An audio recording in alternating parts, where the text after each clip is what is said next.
Hi అండి, welcome to Telugu kitchen మంత్ర. ఈరోజు నేను చూపించబోయే వంట చాలా ఈజీగా సింపుల్గా చేసుకోవచ్చు, పాలక్ పన్నీర్. సో పాలక్ పన్నీర్ చేసుకోవడానికి కావాల్సిన ఇంగ్రీడియంట్స్: చిన్నగా కట్ చేసి పెట్టుకున్న పన్నీర్, పాలకూర, కట్ చేసి పెట్టుకున్న ఆనియన్, కొత్తిమీర, కాజు, పచ్చిమిర్చి.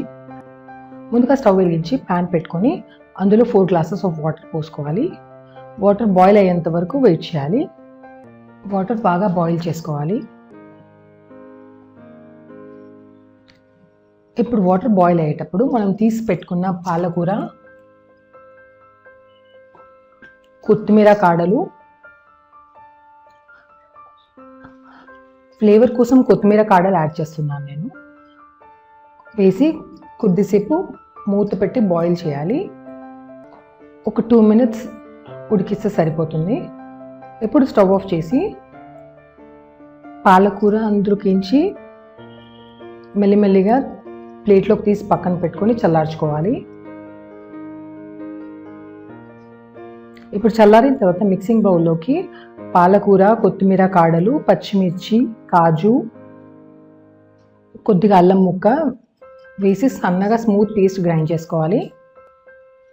ఇప్పుడు మళ్ళీ ప్యాన్ పెట్టి ఒక 5 tablespoon ఆయిల్ వేసుకోవాలి.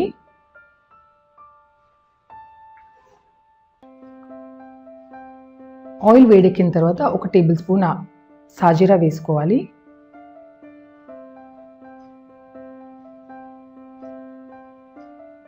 ఆ తర్వాత ఇప్పుడు మనం చిన్నగా కట్ చేసి పెట్టుకున్న ఆనియన్ వేసుకొని బాగా లైట్ బ్రౌన్ వచ్చేంత వరకు ఫ్రై చేసుకోవాలి. 1 tablespoon పసుపు వేసుకొని బాగా మిక్స్ చేసుకోవాలి. చిన్నగా కట్ చేసుకున్న కొత్తిమీర వేసుకొని మళ్ళీ కలుపుకోవాలి. ఒక 2 minutes మూత పెట్టి ఫ్రై చేసుకోవాలి. ఇప్పుడు కలుపుకొని ఇందాక మనం గ్రైండ్ చేసి పెట్టుకున్న పాలకూర ప్యూరీ కొద్దిగా ప్యాన్లోకి వేసుకొని కలుపుకోవాలి.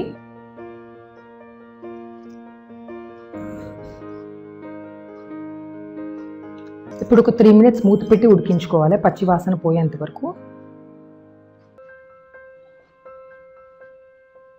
మూత తీసి ఇప్పుడు బాగా కలుపుకొని రుచికి సరిపడ్డ ఉప్పు,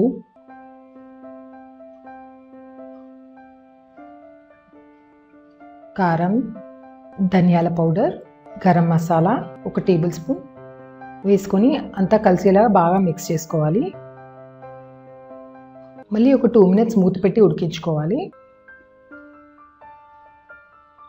ఇప్పుడు మూత తీసి మళ్ళీ బాగా కలుపుకొని చిన్నగా కట్ చేసి పెట్టుకున్న పన్నీర్ క్యూబ్స్ మెల్లిమెల్లిగా వేసి కర్రీ అంతా కలిసేలా బాగా కలుపుకోవాలి. ఒక 2 minutes మళ్ళీ మూత పెట్టి ఉడికించుకోవాలి. ఇప్పుడు పన్నీర్ గ్రేవీలో బాగా మిక్స్ అయ్యేంత వరకు బాగా కలుపుకొని చివరిలో కస్తూరి మేతి వేసుకోవాలి.